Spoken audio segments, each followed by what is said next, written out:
जटाटवी गलज्जल प्रवाह पावितस्थले कलेवलम्ब्य लम्बितां भुजङ्गतुङ्गमालिकान्तमड्डमड्डमड्डमन्निनादवड्डमर्वयं चकार चण्डताण्डवं तनोतु नः शिव शिवम्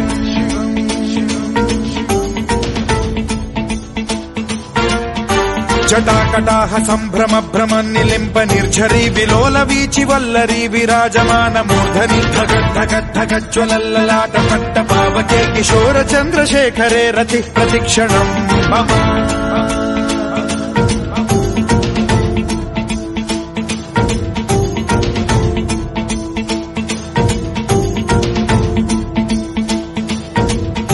धराधरेन्द्र नन्दिनी विलास बन्धु बन्धुरद्भुरद्दिगन्त सन्तति प्रमोदमान मानसे कृपा कटाक्ष धोरणी निरुद्ध दुर्धरापदि क्वचिद्दिगम्बरे मनो विनोदमेतु वस्तुनि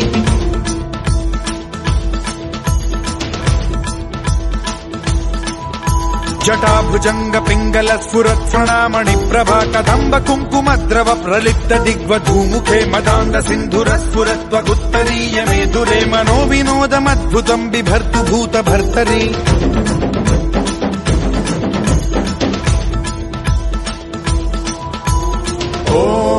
ॐ नमः शिवाय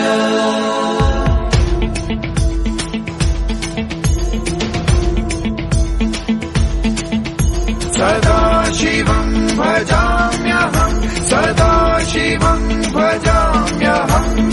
ॐ नमः शिवाय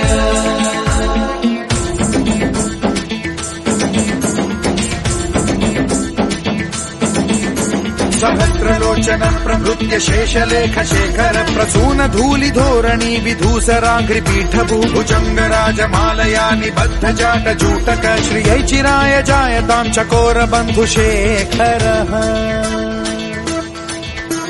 ललाट चत्वरज्वल धनञ्जय स्फुलिङ्ग भालिपीत पञ्चसायकं नमन्निलिम्ब नायकं सुधामयूखलेखया विराजमान शेखरं महाकपालि सम्पदे शिरोजटालमस्तु नः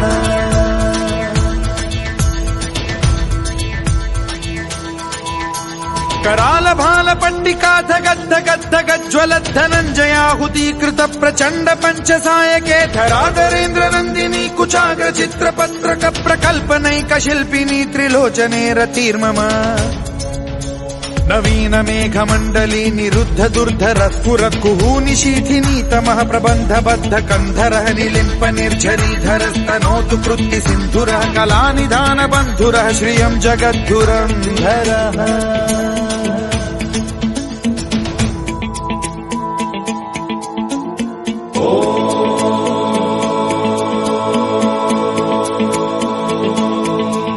प्रफुल्ल नील पंकज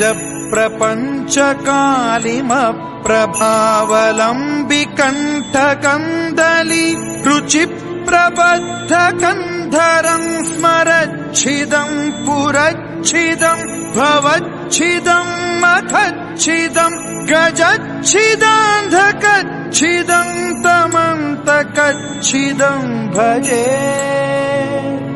अखर्व सर्व मंगला कला कदम्ब मंजरी रस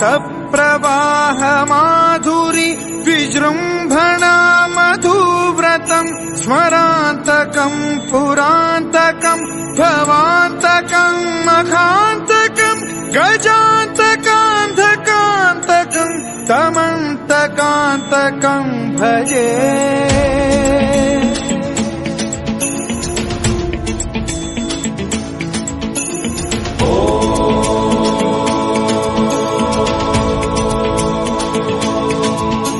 जयद्वद भ्रविभ्रम भ्रमद्भुजङ्गमश्वसद्विनिर्गमत्क्रम स्फुरत् कराल भाल हव्यवाढ्यमिद्धिमिद्धिमिध्वनन् मृदङ्ग तुङ्ग मङ्गलध्वनिक्रम प्रवर्तित प्रचण्ड ताण्डवः शिवा स्पृशद्विचित्र तल्पयोर्भुजङ्ग मौक्तिकस्त्रजो गरिष्ठ रत्नलोष्टयो सुहृद्विपक्ष पक्षयो कृष्णारविन्द चक्षुषो प्रजामही महेन्द्रयो समप्रवृत्तिक कदा सदा शिवं भजाम्यहम्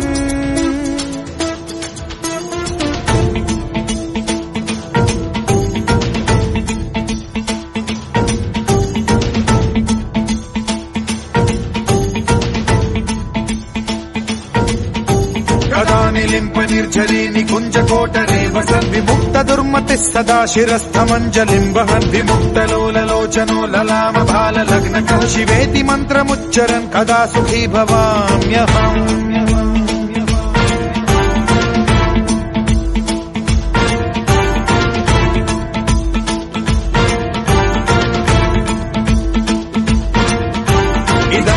नित्यमेव मुक्तमुत्तमोत्तमं स्तवं पठन् स्मरन् ब्रुवन्नरो विशुद्धिमेति सन्ततम् हरे गुरौ सुभक्तिमाशु याति नान्यथा गतिम् विमोहनं हि देहिनां सुशङ्करस्य चिन्ता विमोहनं हि देहिनां सुशङ्करस्य चिन्ता विमोहनं हि देहिनां सुशङ्करस्य चिन्ता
Shiva, Om Namah Shiva.